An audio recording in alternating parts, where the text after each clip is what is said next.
Hi, everyone. Welcome back to my podcast. My name is Angela Chibende, and this is Stories for Kids. In today's episode, we have Lawson Bright Mitchell. I'm going to let him introduce himself and what he does. Lawson, over to you. Hello, my name is Lawson Bright Mitchell. I'm an ABA therapist for Comprehensive Speech and Therapy Center. So I work with children and adults that have autism between the ages of around 4 to about 100 years old. Okay. All right. So, okay, you work with all ages, right? Yes, That's nice. How long have you been doing it? for the last 3 years, actually. Is it fun? Is it challenging? Yes, it's actually really fun and very challenging. But if you like a challenge, then it's definitely a good challenge to basically like it allows you to be really creative and Okay. be really quick on your feet. It keeps you on your toes. And it actually helps you become a better parent too. So I really appreciate it. Okay, so on my side of the world, a lot of people don't know about autism, and most people don't know how to take care of children on the spectrum. So, for parents who are just starting out, what's your best advice to them? The number one thing is God and then patience. Um, and then right after that, that follows, it's just like creating a routine, a space, a healthy environment for you and the child or children, because it can get really hectic. I have two kids myself, and they aren't on the spectrum, but they're a handful. Any child needs patience and then praying constantly, and it'll help you get through, and taking it one day at a time because your child is a little bit different, and they're going to need a lot of extra time, and then you yourself is going to need to be able to separate and have your own personal time because once again it's going to get really tedious and hectic. But most parents that I've met, they always say the number one thing that they keep first is God and patience, because like you have to have those. Okay, patience is, if you're working with children that are not on the spectrum, I understand how difficult it can be because I have three. I have three boys and they're a handful. And Yeah. then you're working with children that um, don't really understand the word the way we understand it, right? Yes. So, how was it in the beginning? Um, did you have times when you actually cried because it was too stressful? Yes, definitely. So there was actually a time, it was when I first started actually. Around the time I first started, and then towards like when I had experience under my belt. So it was really twice. The very first parent is just allowing him to get to know me, and then I'm getting to know him, and then letting him know that, hey, I'm here to help. This is a healthy environment. I'm creating a space for you to have fun and still be yourself, but I still want you to know that we have a lesson to learn. And so with him, he was really into his routine, and he loved watching YouTube. Okay. YouTube is something that he truly loved, and like when he would come in, I would always have to mentally prepare, like, okay, when he comes in, I have to be spot on. I have to have things in the room that's going to grab his attention, that he's going to play with. And then when I have his attention, I'm going to utilize this object that I have, whatever it is, whether it's food or it could be. We try to keep the iPad away because then that gets YouTube out of the picture. So we're Okay. using toys, bubbles, anything like that. But it was just no matter how much mark here because he did this, Okay. and it made me feel like I wasn't competent enough to do my job, and I wasn't paying attention because you trusted me to leave your child, to take care of your child. Mhm. And so like I always was like, okay, man, this is so difficult. I always felt bad. But after a while, it took, I want to say, probably about 4 months for me to pair with him and, staying consistent, staying on my toes. And to be honest, that's probably one of my best relationships with that kid. Like one of my favorite kids. Like Okay. at the end, um, and then like towards the end, I had a much older kid, and he was a lot older, and because he was older, he kind of was like, I don't really have to listen to you, even though he wasn't, like my age, but he was. Like teenage age. Okay. And so it's like when you get to that teenage age, it's like, okay, now you start to, you look at a teenager that's not on the spectrum. It's the same. It's literally Okay. the same. It really is. And but they're a little bit more, they'll poke at you a little bit more to see and test you to see how far they can really, really take it. And he really didn't listen. He didn't want to listen to anybody besides one person, and this is the BCBA. And so me and him, I had to talk to him, and let him know, like, hey, I was your age. Like, I remember I used to do this and I used to do that. And we could kind of relate to certain things when I told him a little bit about my life, when I was 14 years old, and I told him I ran track, and I started running track when I was 14. And I was like, Okay. you like sports? And so we began to build a better relationship. But each of those times were times when I was like, I don't know why I chose to do this. Um, I'm about to quit.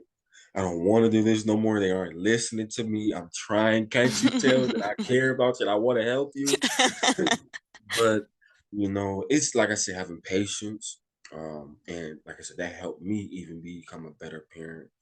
And then it allowed me to be truthfully honest. There were things that I saw in them that I was like, man, why do they do that? And then like I do the same thing kind of. Like I may Okay, so get you learned upset. from them, right? Yes. I Okay. was like, I may get upset if like that doesn't go my way. And then you look at it like they're a kid and they're doing it, but like, and it makes you think like we're all a kid at heart to some degree. That's why God always calls us our children, because Exactly. yes, we are adults, but we're still children because sometimes we make those mistakes, or we get jealous, or we like, hey, that isn't fair, this is that I didn't like what you did, or this isn't going my way, same thing. I And actually do that to my kids. so like it's like a full circle, Yeah. 360 degrees. Wow, that's a lot. That's a lot. It does require patience. So much of it actually. Yeah.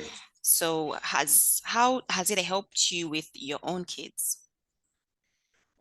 So I have two daughters, and Okay. so one of my daughters is actually 9, the other one, she's 11 months. Okay. And so more with the 9-year-old, she's at a point where she's asking a lot of questions. Okay. And then she's also, poking at me to see how far, because she is a girl, and then how far she can really take things. And so just number one, the patience.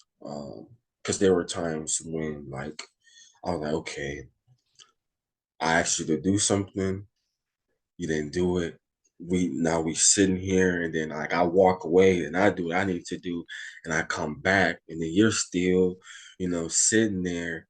And then now this is one thing that um the number one thing that I dealt with when I was working with children and adults that were on the spectrum, and it's they will ignore you.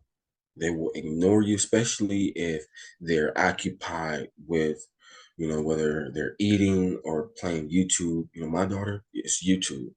Okay. I will say, hey, hey, did you hear me calling you? And she doesn't hear me. And then it's like, okay, now I gotta sit here, and because I don't like to yell. That's one thing that I don't like to do. Okay. It's Um, like I spend um 90% of my day screaming. So At the Yeah, end of the see, day, I have migraine. and you don't want that because I've Don't been want that. working with kids that are on the spectrum. You're gonna scream a lot more, and things are there. Sometimes they'll do things, and you be like, "Why did they do that?" And then it's just like, "Well, okay, I can't. They can't help it. You know, they did that because they can't help it, and that's just sometimes they do that. You know, sometimes they do it out of spite. Sometimes they just do it because they just do it. You know, and then you gotta. That's where the anger comes in. Okay, I'm gonna either allow this to overwhelm me, or I'm gonna just draw back. Remember that they're still a kid, or they have this condition and they need help. So I gotta take a deep breath and draw back and, reevaluate it and let them know, And then like I'll say things to my daughter like I'll say, "Oh man, I remember when I was your age and all the times I never listened. Like I never got gifts for Christmas. My granny didn't do things for me, and I asked to go places. My daughter, her favorite thing is, can I get a Roblox card for Roblox or Tokoboka?" Oh, your daughter is And a Roblox fan as well. It's in yeah, this household as well. her number one thing, can I get a Robux card? And I'm like, okay. Now, remember when I asked you to go do this, and now you want me to do something for you? I'm like, if you listen to me, I'll do whatever you want me to do. If we follow directions to do what we need to do, I'll be your favorite person. I'll buy you whatever you want. But first, we gotta have some groundwork at home. You gotta have some training, some home training, and then now we start, building character and she's learning, and it's the Okay. same thing with It's the same thing. kids. Okay, yeah. Kids, Roblox. I hate Roblox. Yeah, I play video games, so like I play Roblox with her. So There's Roblox in this house. There's Lanky Box that they are watching on YouTube. yep, It's stressful. But at least if it keeps them occupied, it's okay. yeah. So, do you have you developed a relationship with the children's parents? How how are you people helping each other? Yeah, so that's the next thing is you're always building a relationship with the parents. You're gonna want to. A real good tech will build the best relationship with the parent, Okay, simply because if you talk to the parent, you get an idea of what their routine is, what they're doing at home, and then even when they may have meltdowns or just the things that they're doing on a day-to-day basis, the behaviors that they display and when it is playing. So like the climate, okay, he had a difficult time at school, so they'll let you know like, okay, if he had a difficult time at school, when he comes here, he's most likely gonna have a difficult time. So now we need to have a session where we're having a little bit extra fun and then we're going down on the workload, to okay, create a healthy space, and then talking to the parents and letting them know how their child is doing while they're in your care, like, hey, so and so had a great day today. Yes, he came in, he might have had a bad day at school, but things turned around. And then you should get an idea also about like potty training. That's okay, probably one of the hugest things. Potty training, their food they're eating, and then their behaviors, because they all taking play with the behaviors, and even the conditions that they have. okay, If they didn't eat for the day, they may have a different attitude as opposed to when they did eat, okay. or if they got a chance to watch their favorite video, and then you get all the information from the The parents, and the parents. parents will Okay, let you know. But overall, and then giving the parents like an idea of, hey, we're in this together. You aren't alone. I have your back. You have my back, and you relay information that the BCBA has given you to the okay, parents. That they talk to the parents, and then if you have a full scope where the BCBA, the tech, and then the parents are creating this healthy routine that we're doing in the clinic and then you're doing at home and then they're doing in the school. That's the full 360 cycle, 360 cycle where you allow the kid to really develop, and then that's how you get them to graduate, you know. Okay. And that's like the hugest part, because if the parents aren't doing their part at home, there's a disconnect. We're doing it at the clinic, they're learning this at the clinic, they're learning this at the school, but then they're not learning it at home. Safety, how the parent is treating the kid at home. Are they neglecting them? Are they hitting them? Or what's going on? You know, and if we do sense anything like that, or we get wind of anything like that, we're always like on point with it. You know, we that's something the text and the BCBA and ABA therapy never play about, because it's more prevalent than a lot of people realize, and it's because people don't have that patience and they don't have that I feel like that base work. This is something where you have to know who God is, and have an idea, you know, about prayer. And because if you don't, then feel like you will neglect your child. Yes, that's true. But in the United States, I hear some people don't really like to pray. So have you met such people that don't Oh, want, I think you oh understand yeah. my questions, right? Um, one of my roommates, we ran track together, and he was an atheist. And Um, I was just like, "This is my first time ever meeting an atheist." And he told me why, and he said throughout his entire life, he's had a great life. He said he never prayed, not once. mm-hmm. His parents didn't go to church. His grandparents didn't go to church. He said he never really. He's like, my life is great. Why do I need to pray? And then it made me think about, if I'm not mistaken, it was God's Not Dead one, where this guy, he was a businessman. He was a great businessman. He had money, you know. He never really went to go see his mom. He had a rocky relationship with his mom, and she was just telling him how she's like, the devil has you sit moment he can close it, you know. And it's just basically like he's giving you everything that you're content with, you They're know, feeding right. you lies, you take everything away, and now you're like you don't have that foundation of the Lord, and now you don't know who to run to when everything is gone, you know. And when that happens, there's a test, you know. You're either gonna fold under pressure, or you're gonna run to God, you know. And everybody runs to God. You know, every knee shall bow. And I told him, I said, if I can't convince you, just watch my life. I told him that. I said, just watch the things that happen. I make I make irrational decisions sometimes, and I make mistakes, but God will turn that tragedy into a triumph. And literally, he watched my life. He watched the things that happened in my life, and he always questioned why, like, how did I recover from that? How did I get past this? And I said, man, I prayed to God going on. And every time God came to bat for me, I met him halfway, and then he met me, and then he took the rest. You know, he handled what I couldn't handle.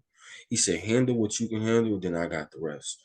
And before you knew it, he was just like, man, he's like, man, I don't really fully understand the whole, you know, God and Christianity.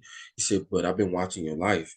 And he said, I do believe that there is a higher power, you know. And he said, every day, he said, I started, you know, just taking some time out just to deload and talk, you know, even if it's talking to myself. I say, when you talking to yourself, you talking to God, because God is in you, you know. And I was like, it's the same thing, man. And I told him, I was like, you've been living a Christian life without fully, you know, believing and understand who God is, you know. And you're just missing that disconnect on praying and learning who he is. You know, and a lot of people don't believe in God because here in America, simply because they are doing good. And then the things that have happened in their life, like, why is there sin? Why is this happening? Why is that there? Why is this there or that way? You know, why is God, if God was this person he said he was, why is all these things happening? You know, and then it's a long story. I could talk all day about it, but you know, there's a reason for everything. Yeah. And you know, things like this, God allows things to happen, and God said that everybody can't go, you know. And I feel like, to me, it's one way for God to separate and create separation. God says that we need to be separate from the world, and those that are separate from the world are God's people. And a lot of people say they want to follow God and worship God, but a lot of times what it is in America, because I deal with this myself, Mm-hmm. is we're following we're worshiping two leaders, you know, the God and the devil. That's the problem in America. And like people of my generation, Mm-hmm. and it's Come, trying to learn how come.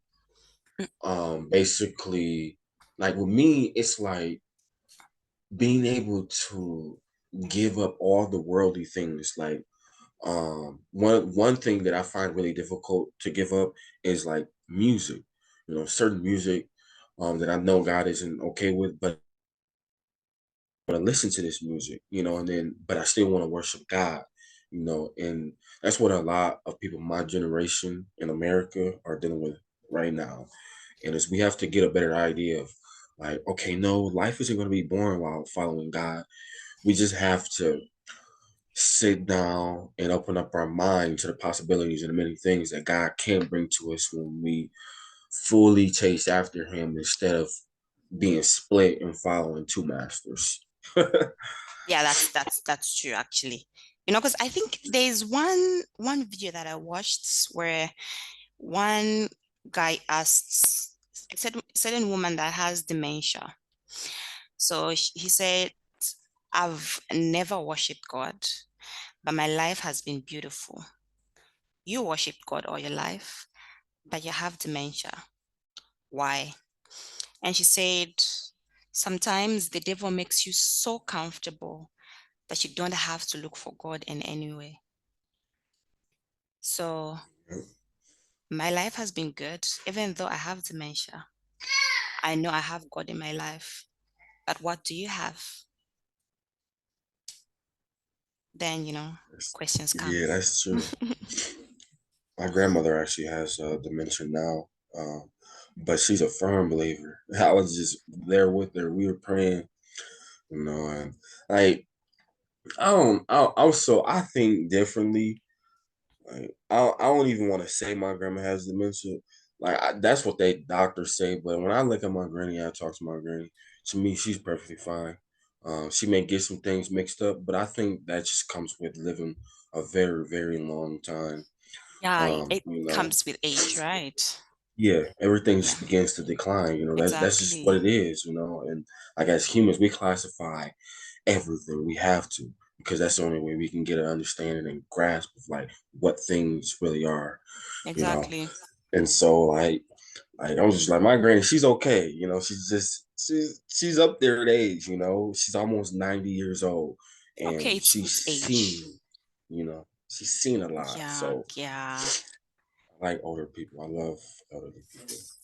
They're really intelligent and smart. I see. All right. So my Zoom has a time limit of 45 minutes because I've not upgraded it to Pro. So we have 5 more minutes. So I think in our next topic, we can discuss faith, if that's okay with you. Yeah, that's fine. All right. So, okay, so what I learned from you today is patience, patience with children, and prayer helps as well. And then teachers should work together with um, parents, right? Right. Okay. Before we have 4 minutes. Oh, What else also, do you what else would you like to add on? also, when you're that parent, you want to take some you time. Make sure, like here in America, they have like respite where like they like have a caretaker that takes care of the kid while they go, have some me time, because that is highly important mentally, and physically. So like go out with your husband or your wife, get that you time because you're going to need it. Okay. Thank you so much. This has been very, very insightful. I've I've learned so much, but I still have more questions. Anytime, anytime you're free, we can set up another meeting. Okay, definitely. All right. I like this. Thank you so much. No problem. You have a great day. Good night and God bless. Good night and God bless.